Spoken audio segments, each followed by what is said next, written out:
Gonzalo Escribano Francés es profesor titular de Economía Aplicada de esta universidad, es investigador principal del Real Instituto Elcano. Muy buenos días. Buenos días.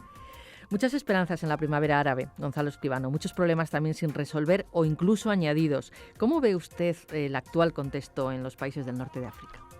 Bueno, desde una perspectiva económica y de economía política es una situación muy compleja, también es una situación muy heterogénea, tiene poco que ver lo que está pasando en Egipto con lo que pasa en Libia o en Marruecos, y apenas tiene nada que ver lo que está pasando en Argelia con lo que está pasando en Túnez, con lo cual hay una gran heterogeneidad de situaciones, pero es una situación muy complicada porque al mismo tiempo estamos en una transición política que tiene pues unos determinantes económicos importantes, ha habido elecciones, ha habido caída de dictaduras y sin embargo la situación económica no ha mejorado en la medida en que las expectativas predecían y por tanto nos encontramos en un momento verdaderamente difícil para muchos países, es el momento de la verdad.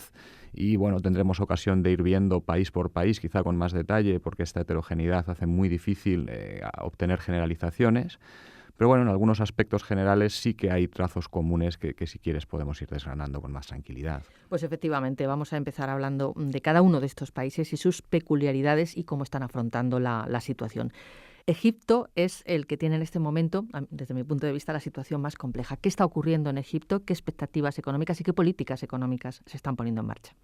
En el caso egipcio es quizá uno de los primeros países junto con Túnez que inician las revoluciones. El desempeño económico del país bajo Mubarak había sido relativamente bueno en términos de crecimiento y de mantener las principales cifras y la estabilidad macroeconómica. Las reformas microeconómicas institucionales habían sido mucho menores y en general había un descontento surgido un poco de la idea o de la percepción de que todas las reformas, todas las mejoras quedaban en manos de unos pocos, de las élites gobernantes en este caso, tanto del partido y los círculos cercanos al propio Mubarak y a su familia, y por supuesto del ejército, que tiene un peso muy importante en la economía egipcia. Cuando empiezan las revoluciones, pues evidentemente hay una gran caída de la actividad económica, el turismo, que es muy importante para Egipto, pues se hunde a menos de la mitad de los ingresos, la inversión extranjera directa se frena totalmente en el país, y esto es algo que es común a prácticamente todos los países, quizá con la excepción de Marruecos, como tendremos ocasión de ver. Y en general, pues toda la situación económica se degrada. La deuda egipcia es degradada de nivel, empieza a haber muchísimas fugas de capitales, se deprecia la libra egipcia y en este contexto, pues el gobierno interino de los militares no toma grandes medidas porque está en una situación de esperar y ver lo que ocurre. Cuando el gobierno de los hermanos musulmanes entra a gobernar, pues sigue habiendo una sucesión de ministros de Economía, ninguno de ellos puede sacar adelante sus propuestas. De nuevo, el gobierno de los hermanos musulmanes lo que hace es ser muy cauto y tener mucho miedo, porque en la situación tan difícil económica que tienen, lo que necesitan es financiación. Y esa financiación externa les puede venir o de los países del Golfo. Qatar les financia mucho en aquellos momentos, hasta 7.500 millones de dólares en el año del gobierno Mursi. Pero sobre todo lo que necesitan es el apoyo del Fondo Monetario Internacional, porque Egipto llega a una situación en la que no tiene divisas para pagar sus importaciones. Las divisas han caído por debajo de los 3 meses de importaciones, incluyendo el oro, con el cual no pueden pagar. Y como Egipto es un país que necesita importar, es uno de los mayores importadores de alimentos del mundo, pero también de combustibles, a pesar de que tenga petróleo, pues no puede afrontar esos pagos. Y de ahí lo que sucede, de desabastecimiento de la economía al final del periodo del gobierno Mursi, hay un gran malestar, muchas colas en las gasolineras, hay interrupción de la corriente eléctrica, no hay suficientes, empieza a haber carencias de alimentos. Y en todo este contexto, pues los hermanos musulmanes, con su orientación islamista, no quieren llegar a un acuerdo con el Fondo Monetario Internacional. La economía se colapsa y, por tanto, en julio, pues es uno de los factores importantes que contribuyen a la caída del gobierno Mursi. El nuevo gobierno interino, ¿qué es lo que está haciendo? Pues nada, no han demostrado mucho interés por llevar a cabo nuevas conversaciones con el Fondo Monetario Internacional. Hace unos pocos días, su directora general, Christine Lagarde, dijo que ellos estaban encantados de volver a hablar con las autoridades egipcias, pero el gobierno interino no tiene ganas de hablar con el Fondo Monetario Internacional porque saben que las condiciones en términos de reducir subsidios, reducir salarios, cambios y de ajuste, algo que conocemos bien también en España, es lo que hace la Troika y lo que hace el Fondo Monetario Internacional cuando llega un país en problemas, pues en una situación tan inestable políticamente no quieren llevar a cabo esas medidas y por el contrario lo que hacen es buscar la financiación de los países del Golfo. Qatar ya no pueden contar con ellos, de hecho han tenido que devolverle parte del dinero que les prestaron porque Qatar se retira cuando hay el golpe de Estado y ahora lo que están es contando con Kuwait y Arabia Saudita básicamente. En esta situación estamos, no sabemos muy bien si vamos a tener el crédito del Fondo Monetario Internacional, quizá en conjunto con otros países del Golfo, y en función de lo que ocurra, pues la economía egipcia seguirá manteniéndose al borde de la bancarrota, lo cual genera una gran incertidumbre y una situación muy difícil en el país. Y una situación muy difícil para la sociedad. ¿Cómo lo está viviendo la sociedad egipcia? Bueno, pues la sociedad egipcia lo está viviendo mal porque evidentemente había un hartazgo de la dictadura de Mubarak. Hubo grandes promesas por parte de los partidos del Partido Islamista, básicamente de los hermanos musulmanes, pensando que ellos iban a llegar y que inmediatamente iban a eliminar la pobreza, iban a ayudar. Y no ha sido así. La situación se ha deteriorado aún más, el crecimiento ha caído por debajo del 2%, que es una cifra que ahora mismo en España nos puede parecer alta, pero es un país que estaba acostumbrado a crecer al 5, al 6, al 7, y con un crecimiento del 2%, pues evidentemente para un país en desarrollo no son capaces de compensar el crecimiento demográfico y de generar mayor bienestar para su población. Entonces hay un gran desencanto, se dan cuenta de que los islamistas no tienen respuestas para los problemas económicos, ellos llegan pues con un recetario que no puede afrontar los problemas actuales, porque lo que dijo el profeta, que era muy meritorio en el año 600, pues a día de hoy sirve de poco y más que reinterpretarlo hay que buscar nuevos cauces y basarse en las nuevas teorías de la economía y por tanto no tienen respuestas para los problemas del país, ¿no? Y en esa situación pues tenemos unas clases medias que también habían optado por un movimiento opositor más laico, pero en el debate egipcio a día de hoy lo que prima es la cuestión política y hay muy poco interés y muy poco tiempo invertido en solventar los problemas económicos y por tanto ese desencanto va cundiendo y evidentemente pues genera una situación de desánimo que repercute a su vez en una cierta depresión psicológica que ahonda la económica del país. Quizás la situación de Egipto ha eclipsado la situación de otros países que también han vivido esta transición. ¿Qué ocurre con Libia? Bueno, en Libia los análisis que siempre se hicieron desde el principio, yo mismo hice alguno y pueden consultarlo ustedes en la página web, era que las prioridades para reanimar la economía libia y en general la situación del país era primero reinstalar unas circunstancias de seguridad que permitan el desarrollo económico. Sin seguridad no puede haber estabilidad y por tanto no hay inversión ni desarrollo. En segundo lugar, reconstruir las infraestructuras, sobre todo las energéticas, que habían quedado muy dañadas tras la guerra con Gaddafi. Y en tercer lugar, pues implementar un sistema de gobernanza económica, también de los recursos naturales, pues, puesto que Libia, el 99% de sus exportaciones y de sus ingresos es petróleo y gas, pues instaurar una buena gobernanza de los recursos naturales libios, ¿no? 2 años después seguimos en esa tesitura. Sale en la prensa, ha habido todo el verano, ha habido huelgas que han cortado las exportaciones libias. Hay ya 2 regiones del país, en el Cirenaica y en el sur, que quieren ser independientes y que incluso han dicho que van a mandar sus propios barcos con sus propios cargamentos de petróleo. Han cortado las instalaciones y han hecho caer la producción libia prácticamente a cero durante el verano y eso está afectando muchísimo a la economía porque, de nuevo, pues no tienen las divisas que necesitan para fomentar la economía, para pagar las importaciones, etc. La situación en que nos encontramos hoy es una situación muy complicada porque no se ponen de acuerdo las distintas facciones sobre su parte de la tarta del petróleo y del gas. Cada uno quiere lo suyo y no se fían en las regiones de que el gobierno central vuelva a obtener y a capturar todas las rentas del petróleo y del gas como ya ocurrió en el pasado. Y en esa situación, pues verdaderamente las inversiones están paradas, casi todos los grandes productores de petróleo, las grandes compañías no han vuelto al país, solamente Eni en Italia y Repsol en España, que han mantenido un gran compromiso con el país, siguen manteniéndose allí, pero evidentemente es una situación muy complicada si no mejora de forma muy radical la situación de seguridad en el país. ¿Los ciudadanos cómo viven esta situación? con gran desazón, al igual que ha ocurrido en Egipto, y aquí además con diferencias regionales. La gente que estaba en Bengasi, que iniciaron la revolución, pues quieren hacerse autónomos. Ellos tienen una parte importante de los recursos del país, tienen una parte importante de las infraestructuras de exportación y quieren hacerse con esos recursos.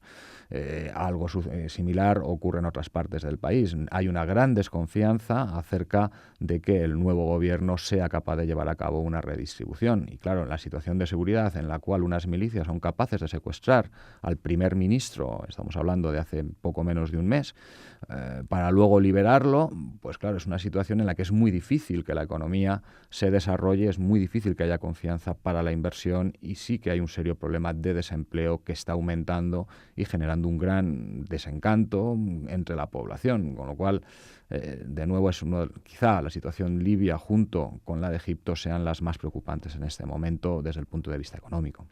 En el caso de Túnez, Túnez era un país que de partida tenía una situación económica mejor que la de otros países de la zona. ¿Qué está ocurriendo en Túnez y cómo ha abordado la situación y qué políticas económicas se han puesto en marcha? Bueno, pues ocurre un poco lo que ha pasado en Egipto. Lo que pasa es que en Túnez no han sido tan drásticos en la inacción, ¿no?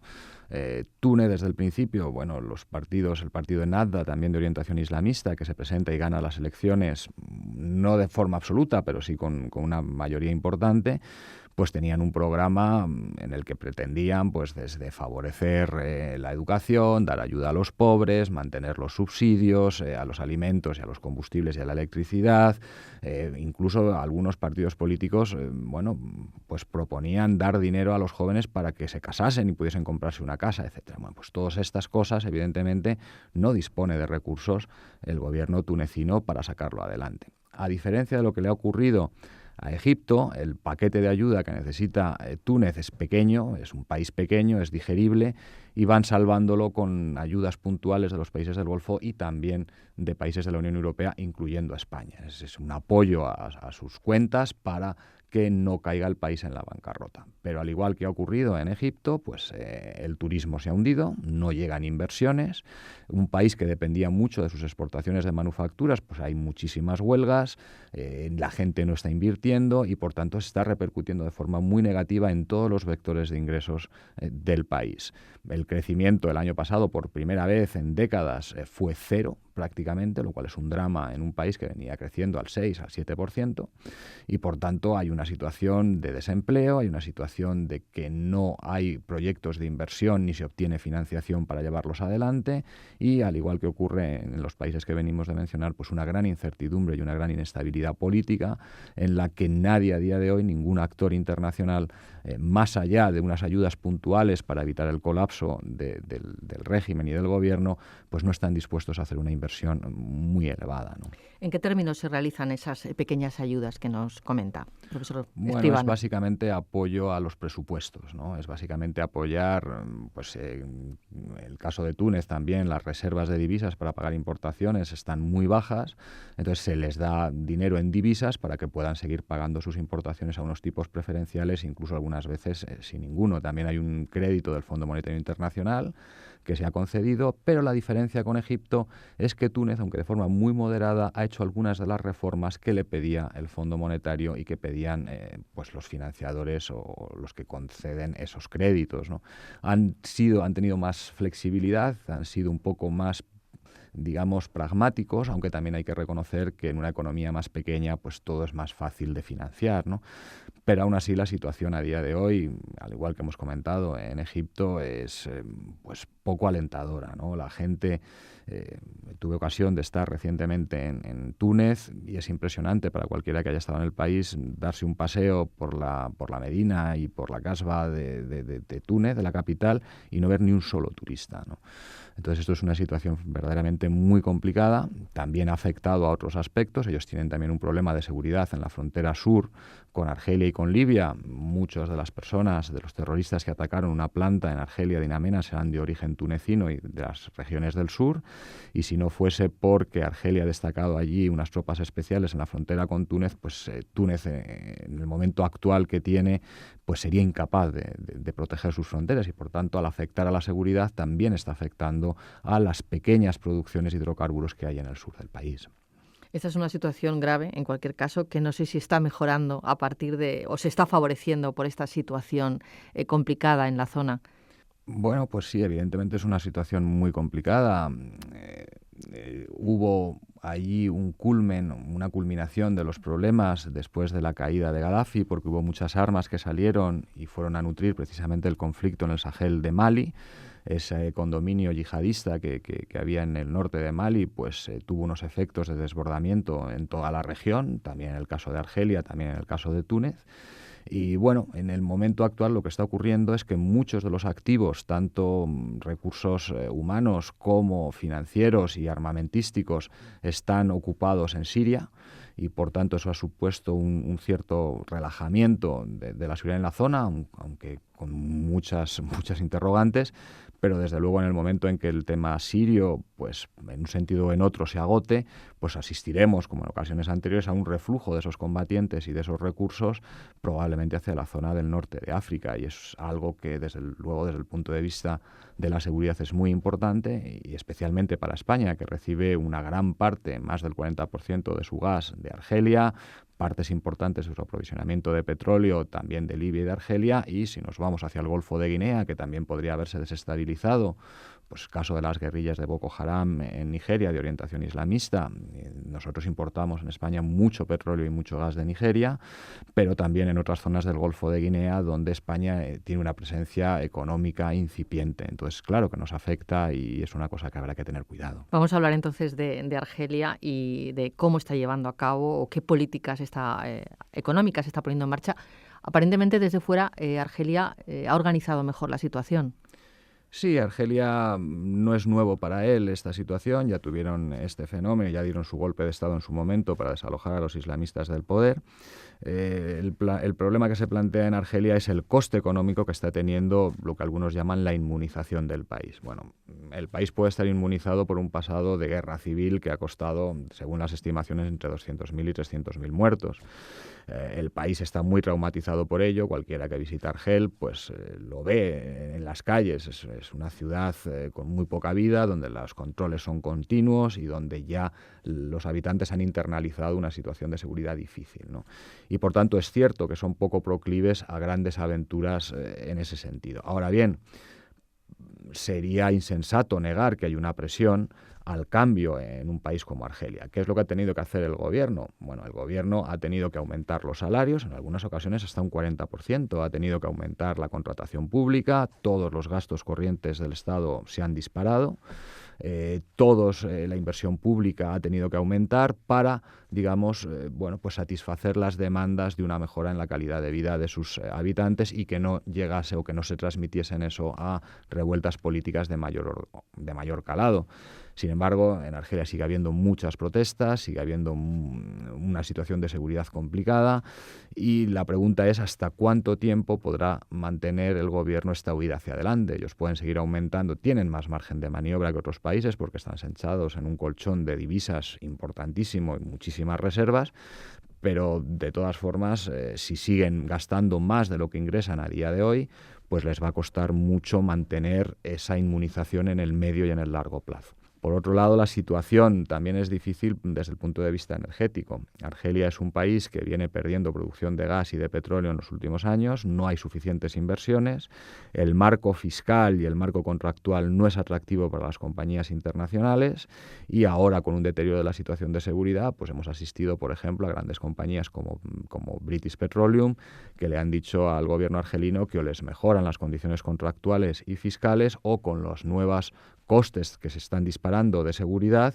pues que ellos no les va a compensar ir allí. Bueno, es cierto que BP ya ha anunciado su regreso en los próximos meses a In Amenas, pero la compañía que estaba en el campo que fue atacado en enero de este año, Statoil, la noruega, ha dicho que mientras no les den mejores garantías de seguridad no van a volver. ¿Esto qué es lo que puede acarrear? Pues puede acarrear que el país vea truncado el aumento de las inversiones en el sector energético, que es sin duda el principal vector de su desarrollo y por tanto puede afectar a su crecimiento y a su desarrollo en el medio y largo plazo. Habrá que ver hasta qué punto son capaces de mantener esta tensión en el gobierno, que además se encuentra en una situación muy difícil, con un presidente que tendría que terminar, que está enfermo, que pasa buena parte de su tiempo en un hospital de París, que no sabemos muy bien quién va a ser el sucesor, con unas tensiones muy fuertes entre el ejército y sobre todo los servicios de seguridad y el propio grupo de Bouteflika. Entonces ahí tendremos una situación con muchísimas incertidumbres políticas también y que no sabemos muy bien por dónde va a evolucionar. Gonzalo Escribano ha mencionado en alguna ocasión la región MENA. ¿Exactamente a qué nos estamos refiriendo? ¿Es el conjunto de países en los que fundamentalmente han estado implicados en esta revolución, en esta primavera árabe, y con los que los países europeos tienen un intercambio económico, energético? Bueno, la región MENA no es más que el acrónimo en inglés de Middle East and North Africa, Oriente Medio y Norte de África. Es el conjunto de la región, incluyendo países que no son árabes, como por ejemplo Israel, ¿no? Bueno, los intercambios en el seno del norte de África y Oriente Medio son bastante reducidos. Por ejemplo, el comercio que hay entre los propios países del norte de África pues no llega al 10% de su comercio total. Marruecos comercia menos del 6% con los otros países árabes, mientras que con la Unión Europea está comerciando el 60-65%. Entonces hay poca integración comercial, son muy proteccionistas, entre ellos no fluyen los bienes, tampoco los servicios, tampoco la agricultura. Lo que sí hay es unos flujos importantes que están destapándose en los últimos años, flujos financieros desde los países del Golfo, o sea, Arabia Saudita, Kuwait, Emiratos Árabes, el propio Qatar, en inversiones en los países del norte de África. Y hay inversiones inmobiliarias, básicamente, también hay inversiones en centros comerciales, en fin, en varios sectores, ¿no? Y ahí sí que está habiendo una cierta importancia. De hecho, en algunos países, los gobiernos islamistas cuando llegan, lo primero que dicen es que van a potenciar los intercambios comerciales y los intercambios financieros e inversiones con otros países árabes, ¿no?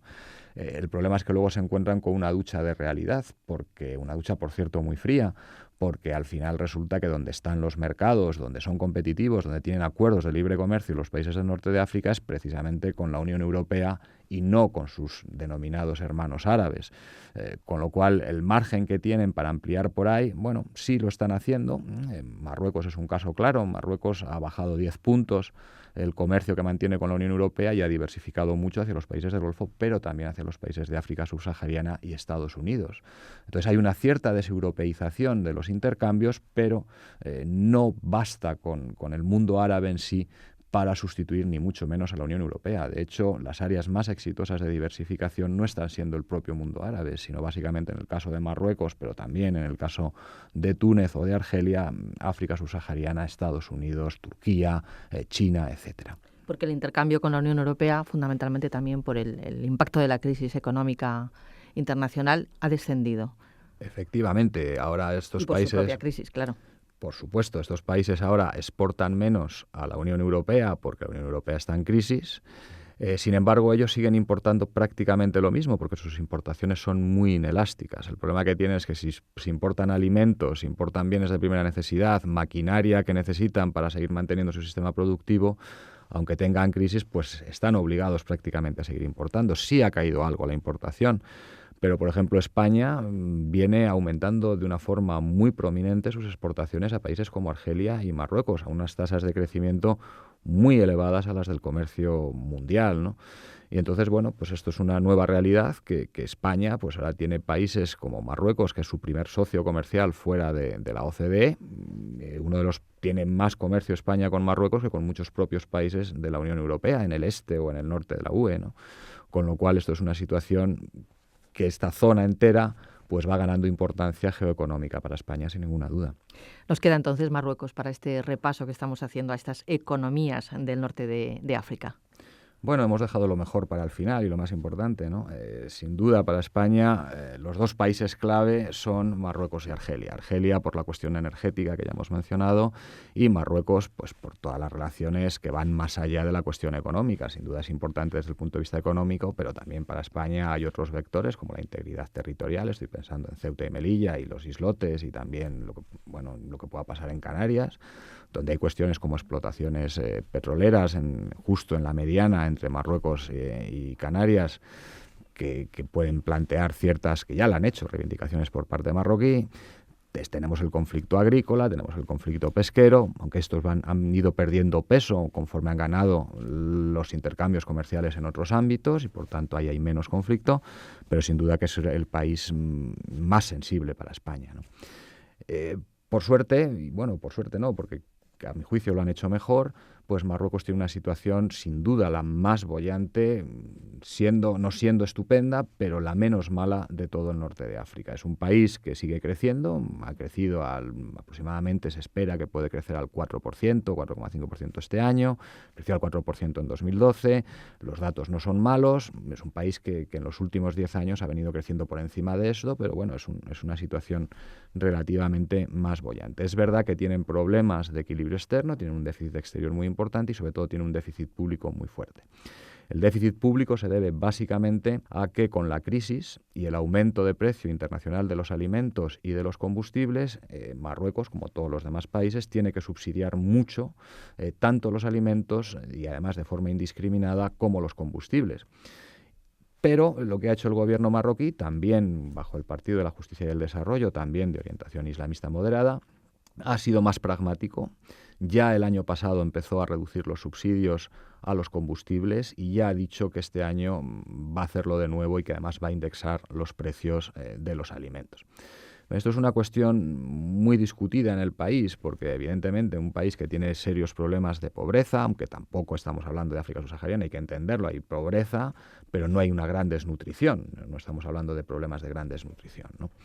Pero lo que ocurre es que, evidentemente, en cuanto el gobierno no subsidia los alimentos o no subsidia los combustibles, pues la gente se queja, ¿no? Y hay grandes protestas y, de hecho, en junio, pues el gobierno, que era una coalición entre los islamistas del PJD y los, digamos, nacionalistas conservadores del Istiklal, los ministros del Istiklal, que estaban en minoría, se fueron para no asumir el coste político de bajar los subsidios y que aumentasen los precios de combustibles y de alimentos. Y bueno, pues eso ha dejado al gobierno en una situación un poco difícil, pero al final ha sacado en el presupuesto para el año que viene, lo que ellos llaman la Loi de Finances, para 2014, pues ha sacado estos ajustes importantes, también un poco condicionados por un crédito que les ha dado el Fondo Monetario Internacional y que ha exigido que hagan esas reformas estructurales.